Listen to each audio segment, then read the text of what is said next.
Hey, welcome to the Cam and Otis Show. Today, got Luke Hutchinson with us, CEO, founder, and Army veteran. Well, CEO and founder of Perfect Venue, and Army veteran, There we and go. recent transplant from Colorado Springs out to the West Coast into the Bay Area. I got the lingo down, right, Cam? You get that?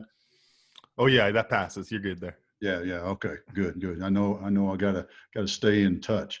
Hey, Luke, thanks for joining us today, man. Appreciate having you on, taking the time out. For sure. Yeah, I'm excited to be on.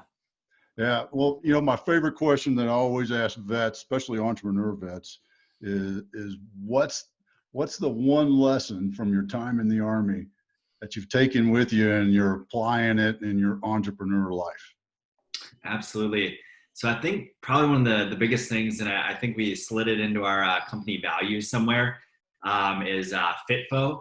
So I remember having an officer tell me as a young lieutenant that you had to figure it the F out. And I think with the startup, like our team, we joke about that all the time because there's just so many things that you're just constantly being thrown, and you really have no choice but FitFo. You can sit there and complain about it, or blame it on other people or whatever. But at the end of the day, you just got to figure it out, make it happen. Especially with everything going on with COVID right now, you could rest on your laurels and complain about it, or you can try and figure out a solution and serve your customers in a new and better way. I think that's perfect. Like you said, especially right now with everything going on, but I think that just speaks so much truth to the entrepreneurial life. You got to just figure it out sometimes. If you get hung up on all those little difficulties, if you get too worried about where you're going with this journey, if you get focused up on how it's going to end or what your path is, instead of just going and doing it, sometimes you just got to figure it out. Yep, absolutely. Yeah, and it sounds very simple, or not overly deep, but honestly, it's probably the thing that I come back to the most. So. Well, and I'll do the get off my lawn old man thing on this one because, it's way it should always be. It's figuring it out. Is doing, not waiting on somebody else, asking for help, figuring out the solutions, defining the problem yourself, all these sort of things, as opposed to, well, it's their fault. Camden and I talked about this last week. Don't come to me with problems, come to me with solutions. And that's what that captain taught you is hey, don't tell me about the problem there, young lieutenant. Come back with a box of solutions, and then we can figure it out. I mean, that's that. So with Perfect Venue, give us that first time you hit it with Perfect Venue.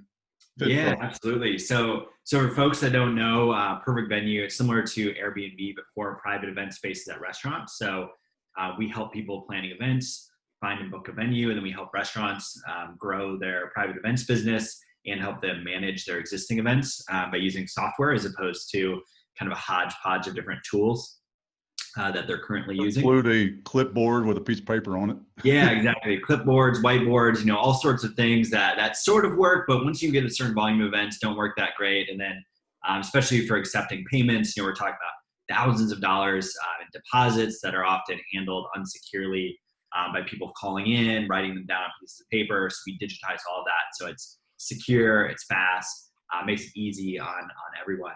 And so I started this kind of as I was transitioning out of the Army. I had to plan some hail and farewells and battalion balls for our unit. It was just always this very time-consuming, frustrating process, making all these phone calls, sending all these emails, combing the internet. And then I started talking to restaurants, and they were just as frustrated because they had these private event spaces that would sit empty for many nights out of the week. And then their existing events, they're kind of pulling their hair out a lot of times because they're just struggling to manage all this information using all these different tools that they've kind of strung together. And so that's really where we saw the opportunity to build this marketplace. That was around like late 2018, August 2018, we had like our big launch party at Ivy Wild. And then from there, we just kept growing and progressing, raised a little bit of funding. And then COVID hit, and obviously private events and pandemics don't go too well together.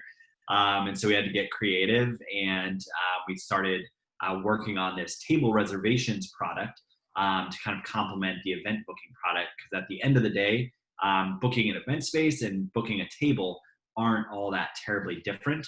And so for the venues, they get to now manage both of those things under one roof as opposed to having multiple pieces of different software. So that's kind of what we've done recently with COVID.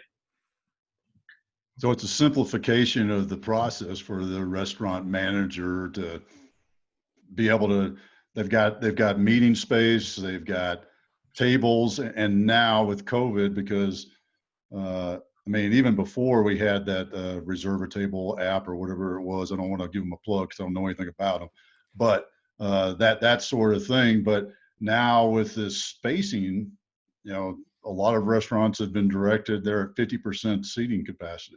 Yep. So that makes this, and restaurants that didn't even take reservations are now needing to take reservations. So you've come in with a great, would you call it a pivot? I mean, it's sort of. Yeah, it's definitely a little bit of a pivot for sure. I mean, it's we're still focused. We still have the main product, but we're really just seeing this as like adding an additional product.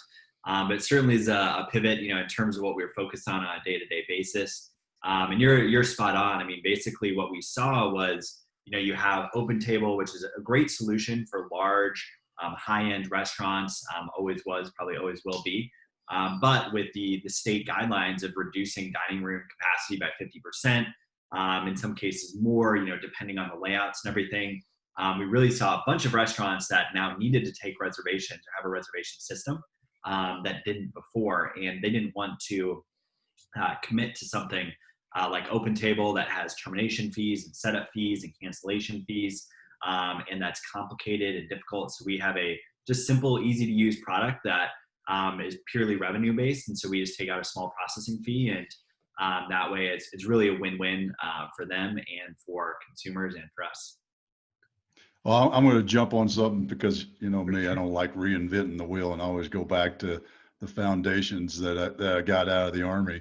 You didn't pivot, you had a branch plan. You created a branch plan, didn't you? Sure, Right? sure. There Because you you're go. going down this path, and you're like, Yep, oh, what's it yep. over there? So you just kind of took a little detour, and now you're still heading down that path for success. The outcome in the end is still the same, which is awesome. And that kind of flexibility and reaction goes back to FitFo, doesn't it?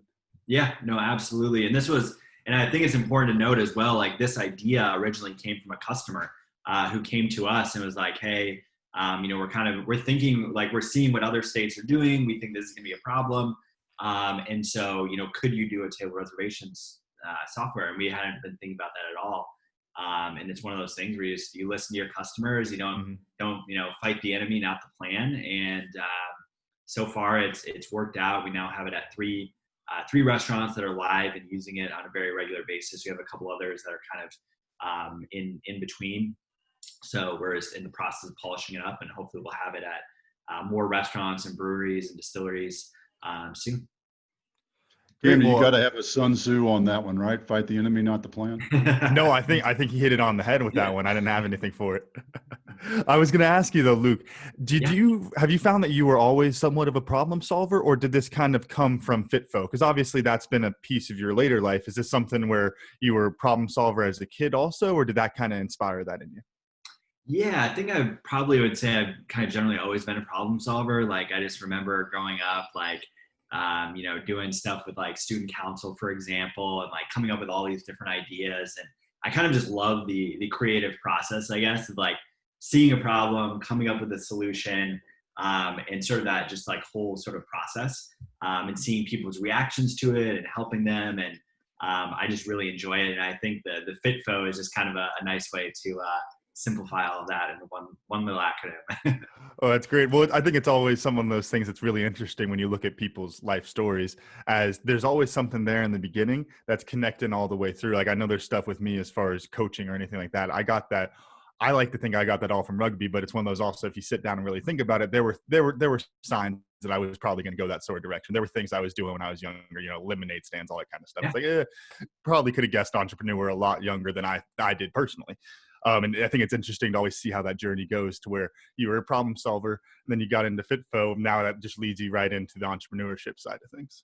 Yeah, no, absolutely. And I think that's something that I really enjoy about you have the overall business, obviously, that you're trying to constantly figure it out, but you just have, especially when you're a small business owner and you're kind of doing everything, like a million different problems. And I see so many entrepreneurs just get like hung up on things they can just literally Google, or ask a mentor, like it's not rocket science. And people are so helpful. And with the internet these days, you can reach out to whoever you want. And if you send a nice short email, and make it pretty lightweight on them, like they're probably going to respond. So, yeah. Well, you said something that I'm curious about how to follow up with, or how you handle it, because being a problem solver is also, it's the opportunist disease, right? Sure, So everything's an great. opportunity. And what if we did this? And what if we did that? So Yeah. how are you keeping Perfect Venue from becoming like perfect everything and I'm just going to solve it all? What's your how do you handle that? Yeah, no, absolutely. I think kind of a great way to think about that is like Amazon. It's a fantastic example where like they focused on books, because they're simple, they're easy to ship, they're easy to store, they're non-perishable, they're easy to put online. It's a very like nice wedge into that larger e-commerce market. And we sort of think of it similarly. We're trying to like focus on like, what is this wedge, what that we're really focused on. So things like online payments, restaurants, bookings, things that have to do with availability. And those are kind of like our core competencies, I would say, from like a technical perspective. And so finding things that are related to that. And so another kind of an example of this way of thinking was we had early on in the pandemic, we were looking at like some potential kind of like restaurant membership type concepts, where you'd pay like a certain monthly fee and you'd either get a discount or like tasting, like access to tasting menus, and things like that. And when we were originally thinking about it, our solution was not like, we're going to go build this software. It was, let's find some existing off the shelf software and, talk to some restaurants, be like, hey, we can make this thing or like, we'll kind of customize this for you so it fits your needs. And we were able to, we invested zero engineering hours into that idea. We were able to show it to a few different restaurants. They're like, don't really like this. And so we were able to then, very quickly move on. And that's kind of how we like to do things as well, is like really quickly prototyping, sometimes with even competitor software in certain cases, and seeing how people respond, and then making the decision to really like go all in. I think, that kind of goes hand in hand with your point earlier about people getting hung up on things that they could literally Google. I know that this is something I went through with my company Verbi over the past several months, that for our first event, we did the exact same thing you're talking about. We just pieced together things that were already out there, and there was next to no coding. Now I have a buddy who's really good at coding, and he's getting ahead of the game, and he's going to do a lot of good work for us in the future. Yeah, no, absolutely. But as far as just getting it together quick and cheap, there was stuff out there that was open source. He's able to just pull it down, plug it right in, and he wasn't even really doing any coding for the most part on that until, now we're into the phase 2 and things are getting more serious. But you can prove your concept with things that are already out there, just like how you can go Google the answer to the question you're having. It's there's a lot that's out there. People, I think, underplay that a little bit too much. Yeah, exactly. It's using all the available resources you have in order to come up with a solution, right? Mm-hmm. As opposed to just throwing up your hands and saying screw it, or walking away, or just as bad, well then let's do it this way. Well, let's do it this way. Yep. Yeah, absolutely. One of the things that you've touched on, and I'm going to bring it out just for anybody that's slow like me, that didn't pick it up, is sounds like one of your core values is customer focus. Taking care of the customer, listening to the customer. Where did that come from? How did you come up with that as a solution? Because you listed, you listened to what a customer came to you and said, hey, could you do this?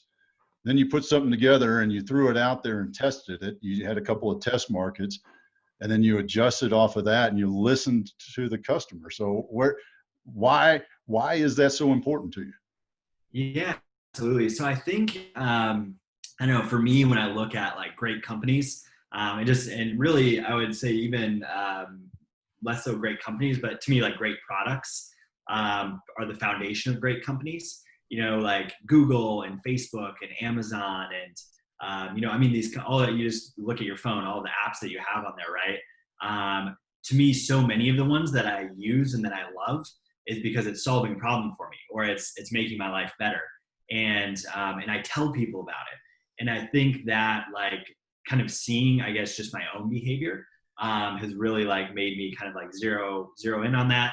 And then also I did like, it's kind of this like online startup school thing through Y Combinator. And they're just like obsessed with like, build something people want. And it sounds so obvious, but it blows my mind, the amount of entrepreneurs that it's like either because of like, they just have this idea and they're unwilling to listen to anyone, or they just want to build something cool or whatever, that it seems so obvious, but it becomes so easy to, lose that focus on the customer and kind of just be focused on these like internal sort of things. And so I think that's kind of, I guess, what's informed my thinking on that. I'm going to do my best to bring this full circle on it, because I got a lot of dots that I've been connected on my paper down here. But really, when you're talking about creating a business, entrepreneurship generally, one of the things you talk about the most is problem solving, right? Yep. What is the problem that our product is going to solve in the market? Yep. One of the biggest sources of innovation that you have when you look at things, especially if you measure literally just invention for invention, where did it come from, is personal need. It's guy in his garage. Mm-hmm. So when you have a group of people that are coming to you and using your products, they are going to have needs based on your product itself. And you would have to be an idiot to not listen to them, pull their personal needs for your own company, get that feedback, build that feedback loop, you then pull your innovation right from there, because those are the people that are going to give you the the most needed innovations out of it, because they're the ones who are actually using your product. Sorry, I stumbled over that there and kind of killed what I thought was a pretty good stroke goal for a second there. I think you're spot on. Yeah, because I think really it's something that's important to learn as a business owner, because it's all about solving problems. So you want to listen to your customers, because if anyone's going to have a problem with your product, it's going to be somebody who's using it, not somebody who hasn't heard of it or anything. You got to make sure you're listening to the right people so you can solve the right problems. Yeah, no, absolutely. And I think too, like a very simple way to think about like pricing in business is just like a transfer of value. It's like if I transfer value to my customers, if I'm saving them time, making them more money, making their lives easier, then they're in turn going to transfer that value back to me, in terms of, paying us in revenue. And so if you kind of just think about it that way, like, hey, if I'm going to give you value, you'll give me value. It's a very like, symbiotic relationship, and it allows you to have the resources to maintain your product and improve your product, and hopefully help more people like that.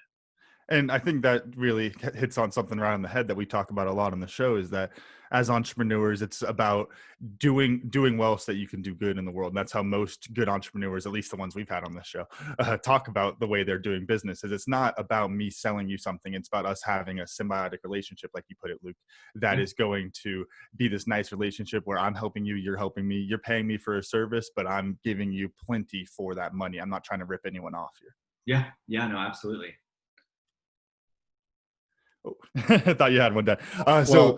Yeah. Sorry, I got another one loaded. So Luke, walk us through just real quick from a customer perspective. I'm getting married in November. If I was using Perfect Venue down here in Tucson, how do I go through that process? What does that look like from a consumer perspective? Yeah, absolutely. So you'd go to our website, perfectvenue.com. I'd click find an event space. And then you would put in like the size of your group, your budget, other variables like whether you want indoor or outdoor, and then we'll show you the available options. Currently with COVID, where that part of the website isn't live, we're kind of going through a transition with it as well. And just with a lot of like regulations and stuff, we just kind of want to wait a little bit longer. We're still taking inquiries like via email and things like that, but that's how it would work during normal times. Great. And is the restaurant side pretty similar to that, built in? Yeah. Or is party size, everything like that? Yep. So on the restaurant side, they have like a dashboard where they see all their incoming leads. They have like a calendar where they can see them. They have a proposal generator where they can send digital proposals, put on menu items, and get paid electronically. So who is your customer? And has it changed since you started the idea? Yeah. So I would say on the, if we're looking at the event planning product, so on that side, we're looking at folks planning events for anywhere from like 10 to 200 people. They're typically not professional event planners. They're usually just people that, they were like me in the Army unit where they're like, hey, Lieutenant, go plan this, or hey, admin, go plan this. They don't really know where to go. And so they need that help. And whether that's like a nonprofit event, a social event, a corporate event, sort of like anything in that range. And that's on the customer side. And in terms of how that's changed, so originally we were looking at like 10 to 600 people, but we really realized that like after 200 people and even almost after 100 people, it just gets a lot more complicated in that people want to have that like human interaction where they're touring multiple venues and things like that. And so actually weddings, for example, are something that we still get them, but we don't focus on them just because like there's so much more that goes into it. There's so much further out in the future. And there's also some decent products in the space to help people find wedding venues. So that's kind of on the guest side. And then being a two-sided marketplace, we also then have the restaurant side and the venue side.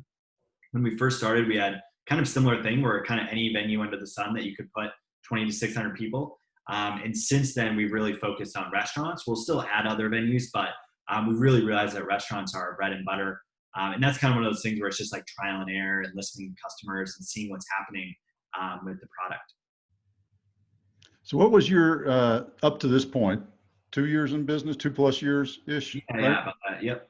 What's been the biggest block or hurdle that you've had to overcome? Yeah, I think probably the biggest challenge was, finding the technical talent to help build the product. When we started in Colorado Springs, like there certainly are software engineers, but I remember going on to like AngelList and these tools, and you'd put in your filters and there'd be like 2 or 3 or something like that, that were kind of into startups and looking for what you were looking for. There's certainly many more out there, but finding that right person is really challenging. You kind of just need to it's almost like dating. Like you just need to go on meet a lot of different people, right? To kind of figure out, who a good fit, right? Because you need somebody that's, especially in an early stage startup. I mean, it is a very, it's 2 of us full time. We have, some contractors that kind of come in and out. But you really have to get along really, really well on an interpersonal level. They also have to have the right skill set on a technical level. And then you also have to have somebody that's just interested in solving this problem. And we recently brought somebody on the team. Recently, it's been a few months now that just checks all those boxes and is incredible. But the process to finding that person was kind of a long, winding path of finding a lot of folks that were like maybe good at one part of the equation, maybe they had the skill set, but they didn't have the time, or maybe they had the time but not the skill set, or the interest in the problem. So I'd say that's probably the biggest challenge, but something that we've kind of recently worked through. So it sounds like you had in your mind, and I think you and I talked about this a while ago too, when you were kind of starting to put that together. You put together a list of requirements and held on to that. How many people did you go through? I mean, to include like the part-time guy that you hired, a coder from India. How many different folks did you go through till you found one that was a match? Yeah, so we had a part-time developer in Canada to start that I still keep in touch with, and he was great. But then we kind of got to a point where I was like, we realized like, hey, there's something here. I mean, we had our launch party in August of 2018. Things just took off. I mean, we're getting like tens of thousands of dollars of booking requests, hundreds of thousands of dollars money being exchanged to the marketplace, and really realizing like, hey, this thing that's kind of been built by this guy part-time in Canada, like we really need to bring it in-house and really like take it to the next level. And so that was really when we started the search. And I mean, it was dozens and dozens and dozens of people I met with and had calls with. And then also there's, probably hundreds of people that, I looked at the resume and stuff online. But that's just kind of, getting good people is so important. And if you have the right people, it makes everything so much easier. And if you have the wrong people, it makes things are nearly impossible. And especially with an early stage startup, everyone has to pull their weight. And the challenge too with engineers in particular for startups is that it's like, you kind of have to find these like really broad generalists. And most engineers are kind of, they get special, like with most roles at most companies, you kind of get specialized, right? But as a startup, you got to be able to be the butcher, the baker, the candlestick maker. And so finding those engineers in particular is definitely challenging. So Luke, during your transition, during your transition out of the Army, were you always drawn to entrepreneurship, or is that something you kind of discovered after getting through that transition?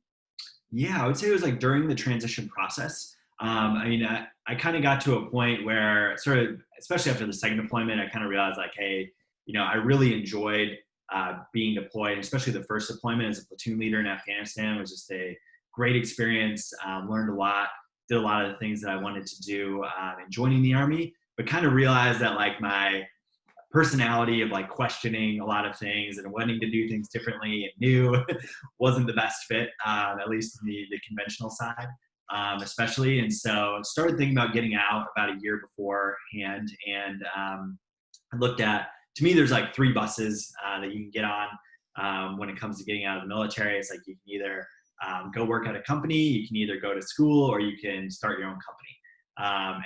Or you can like travel the world. I guess that's the fourth option, an equally valid option. And so I looked at those 3 pretty hard, and I looked at MBA programs. That's what I thought I was going to do, but I kind of realized like from sitting in some of the classes that it just wasn't for me.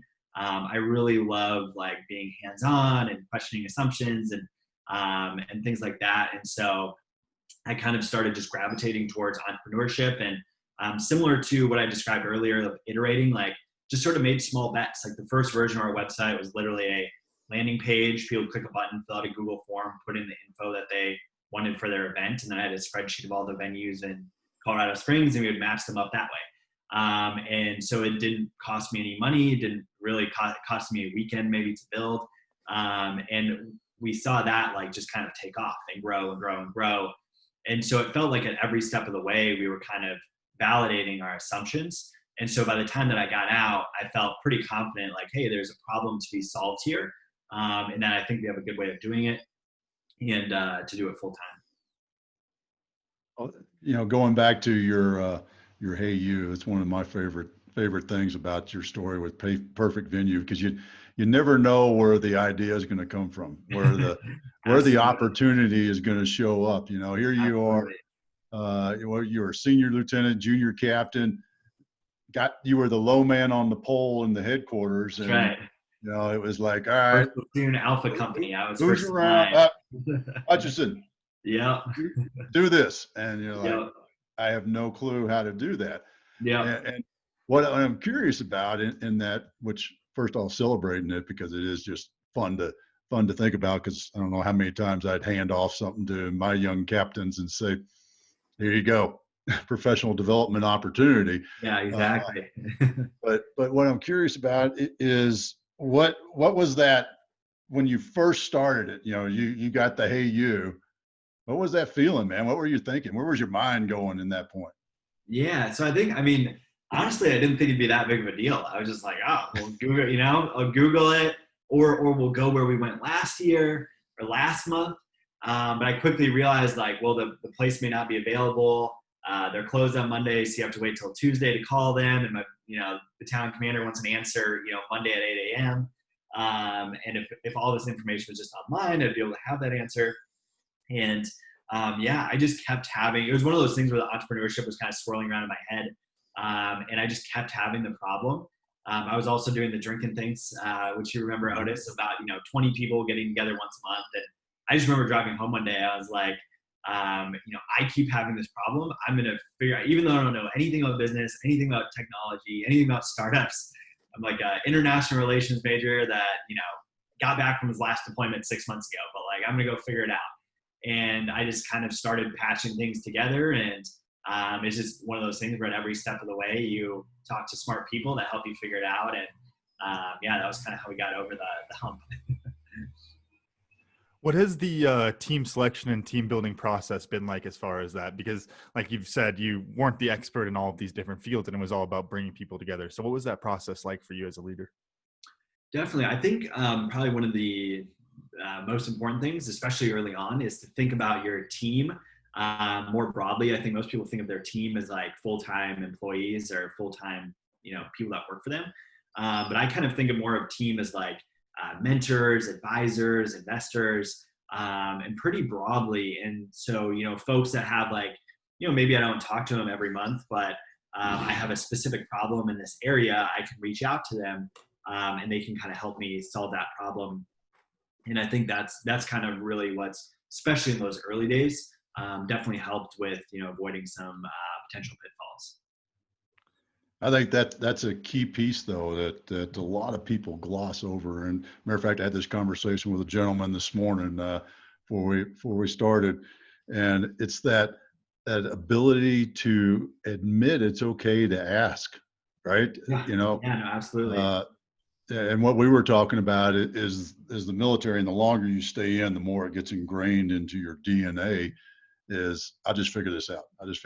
Because for some reason, as leaders in the Army, and where I grew up in the Army, and when I grew up in the Army, we got instilled in us this mindset of if you ask for weakness, I gave away the punchline. Damn it. You ask for help, it's a sign of weakness, right? Sure. And it's not. It's what especially in business, but even in the military, because military, we have a linear approach to success, right? Very linear. In business, if we ask for help, we can have geometric launches, not just geometric steps, but geometric launches. Yeah. So what I want to throw at you is what's that nugget that you went out and said, hey, I need help with whatever, that you got, that nugget, that you've got since you've been in business that's helped you make that leap.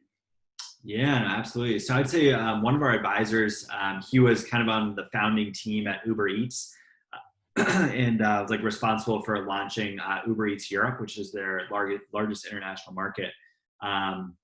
Really smart guy, a lot of experience in the field.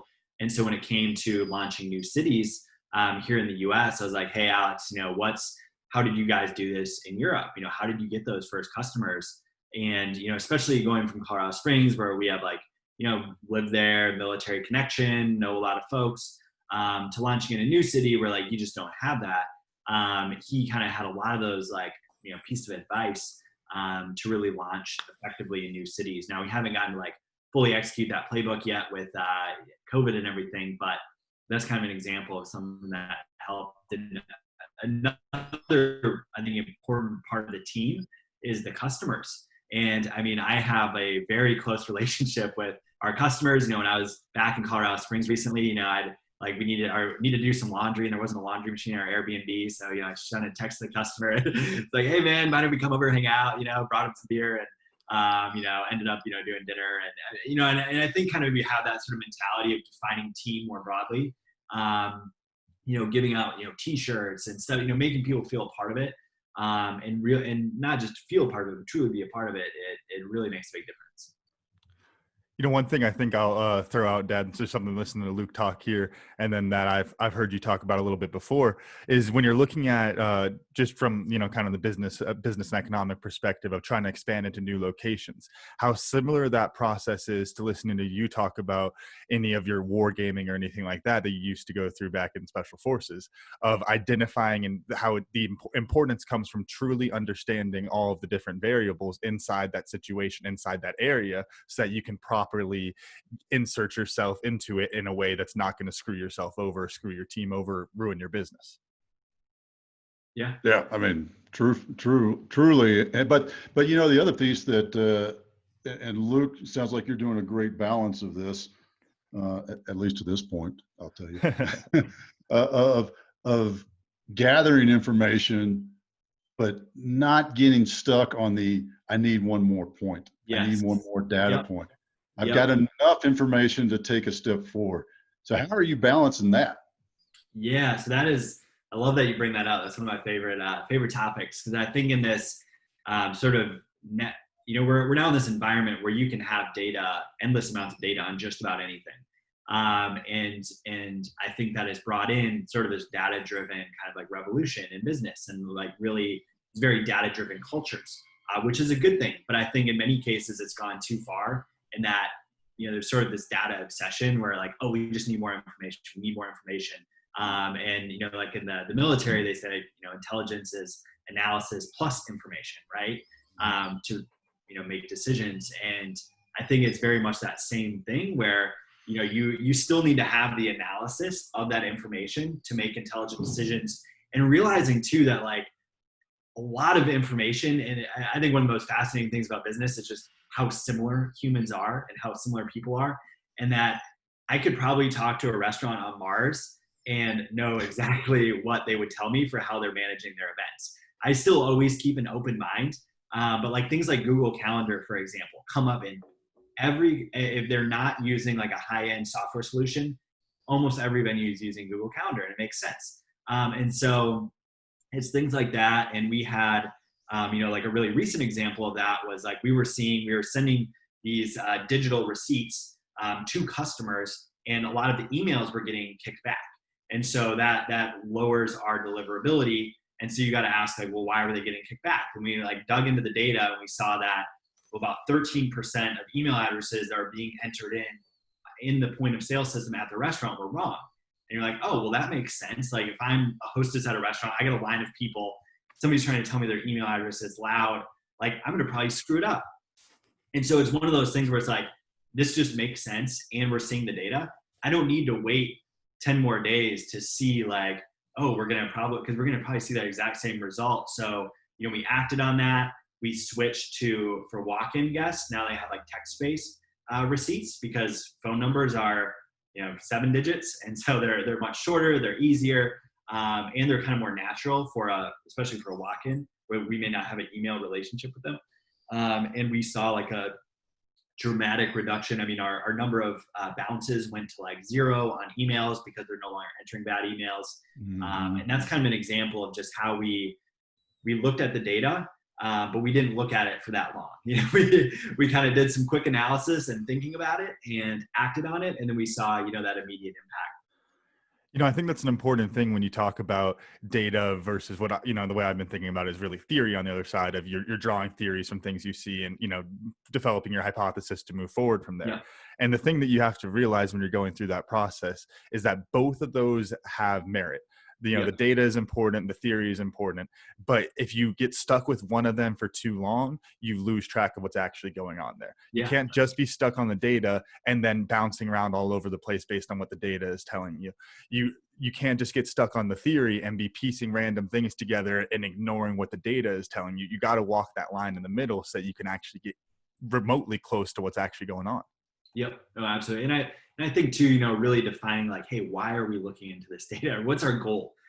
Because data is one of those things where for curious people, you can analyze it a million different ways. And, I think it kind of becomes this data for data's sake kind of thing. So trying avoiding that, and also avoiding on the other end of the spectrum of just not making data-driven decisions at all, which I think I think you hurt some feelings there, Luke. I think you hurt some feelings there. Data for data's sake. There's some people out there that are pissed off, walking away right now, throwing their phone down on the ground, ripping their earphones out, and throwing them. That's right. Such controversy. Well, I was going to say, I'll throw this out to both of y'all as a quick question before you dive in there, Dad. How often during any of your projects or businesses early on have you sat down to try to pull data for something and spent 3 hours on it and then gone, what the hell does this graph even freaking mean? And then quit on that because you don't have enough data for anything? Because I know I've done that at least 4 or 5 times the last year. Yeah, no, absolutely. But especially too, it's kind of this like, I mean, they talk about the military, the reconnaissance process is really, and that's what a startup is. It's like you're kind of just continuously conducting reconnaissance to figure out, what's out there and what matters. And if you just try and do that data analysis up front, you don't even know what to look for. And you can just spend a lot of time kind of spinning your wheels like you're talking about. So where's Perfect Venue going from here? You're 2 years in. What's the next 5 years looking like? What's the next 5 years looking like? Well, hopefully we'll be, doing hundreds of millions of dollars in revenue. Who knows? I mean, I love that. Now, good idea. Yeah, good plan. We'll see. So right now the main focus. So I think I talked a decent amount about our, event booking product, but the table reservations product. So basically what we're doing is Uberizing the dining experience. And what I mean by that is that you can book your table online, which isn't too different, but from other solutions on the kit. But when you're done, you can basically just walk out of the restaurant. I mean, you'll talk to the waiter, but there's no pens, there's no receipts, there's no tipping right there. And so when you make your initial reservation, you'll put in a tip preference. And then you can adjust that tip preference afterwards. But for many people, they're just going to set it and forget it. And so that way you can just go in, you can eat, you can enjoy your meal, and then you can just leave, which is more convenient, but especially with COVID, is more safe because we're avoiding that unnecessary contact. We're avoiding people congregating in groups, waiting to get into a restaurant. And we're also, the restaurants we work with, like they have just higher safety measures. So they don't see the state guidelines as the floor. They don't see that as the ceiling. They see it as the floor. And so they're really, doing things like requiring masks, when you're up and you're about, providing masks if you don't have one, and really providing those enhanced safety measures that go above and beyond. And unlike other platforms where they can just list the safety measures that they have, our restaurants, we're only bringing on restaurants that are really bought into this vision of having the enhanced safety features for the near future, because we really think that the COVID is a huge risk, and that we really need to be smart about how we continue forward. There's a great example of entrepreneurs and business owners solving problems that aren't being solved at the higher level because they're dealing with it directly, right? Yeah, exactly. So to answer your original question, I mean, we're just really laser focused right now on kind of solving our customers' problems, specifically with this reservations product. And with, if it wasn't for COVID, I'd have a better answer. But, our goal is just generally to expand to, other cities once we kind of really zero in on the product and get the right experience, to hopefully help other restaurants and other communities open safely. Awesome. Yeah. Well, if you could share, or would you share 3 lessons or sources that you would think, or man, if that was critical for me to understand that for other entrepreneurs out there? For sure. So I think especially if you're starting like a technology startup business, I would Google Y Combinator Startup School. And it's a series of like 20 videos from about, I want to say like 5 or 10 years ago. And it's on like literally all the topics that you need to know by the best people in the world on those topics. So that is a great resource. I think as well, the Lean Startup by Eric Ries is really good, just in terms of like a way of thinking, and really focused on the customer and building something for them. And then the third one, I kind of think there's so many like different kind of like leadership books and things like that, and blogs. Yeah, I don't know. So there's maybe a little bit, contrarian, but something that I really enjoy is like counterinsurgency theory, especially for startups. So like David Galula, for example, and thinking about it from the perspective of kind of a counterinsurgent versus an insurgent, because I think many times, with like an insurgent, for example, they just have to blow up one bridge to be successful. And the counterinsurgent has to protect all the bridges. And so for startups, I think it's very much the same thing. Hold on, for a second here with this analogy. I promise it's going somewhere.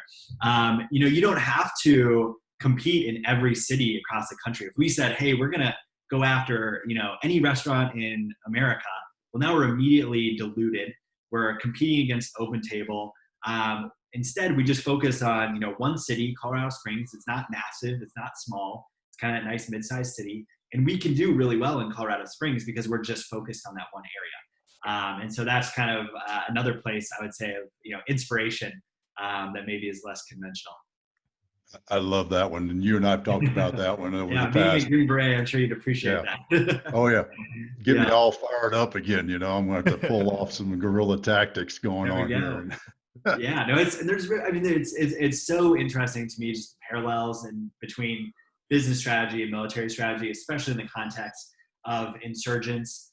You have these large organizations with all of these resources, all this money, that on the outside, it seems like this David and Goliath, but when you actually peel it back, there's a lot of ways that the little guy can be creative to, have pretty cool outcomes. So. Awesome. I think that's an important point. I don't think we've ever said this explicitly on the show, Dad, about when you're looking into leadership, when you're trying to pull different leadership lessons, it's great to go beyond your narrow focus of what you're looking at. Reach out. Don't just read business leadership books. Don't just read sports leadership books. Don't just read military ones. You want to bounce around through all of those different categories and anything else out there, get into the science of leadership and all this different stuff, because you can pull tidbits from each one, and that's how you're going to get a better understanding of what's actually going on there. Because like we've said before, a lot of these folks are really good and they got about 85-90% of this stuff right. They're great leaders, but that doesn't mean they got everything right. Yep. That's great. Hey, Luke, thanks for joining us today. And I'm definitely sure, Camden, that it is my turn to go first on what I learned. Definitely sure. 100%. Yeah, 100% sure.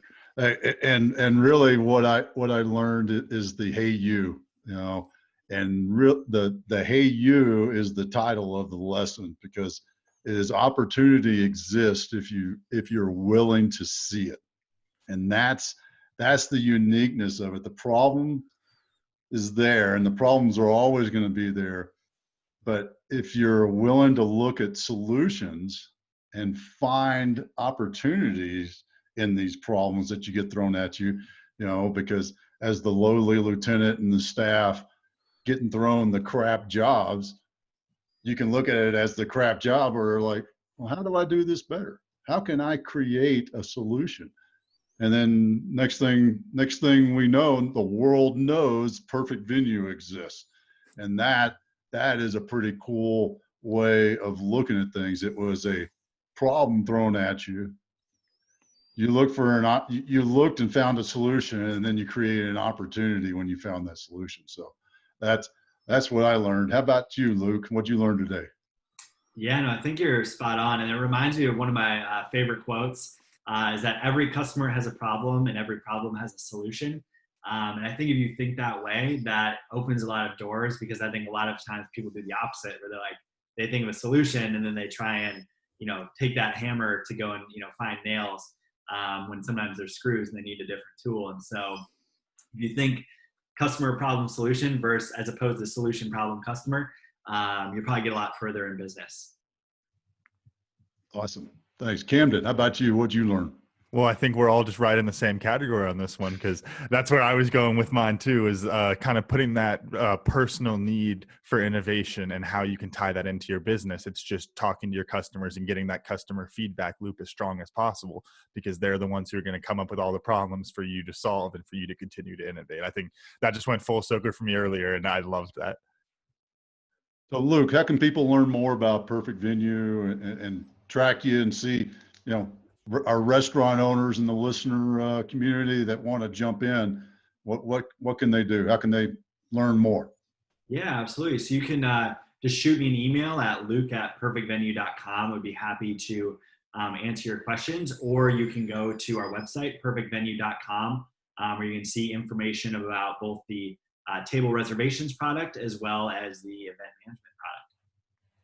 Awesome. Thanks, man. Appreciate it. Camden, run us out, please. All right. Thank y'all again for listening to today's show.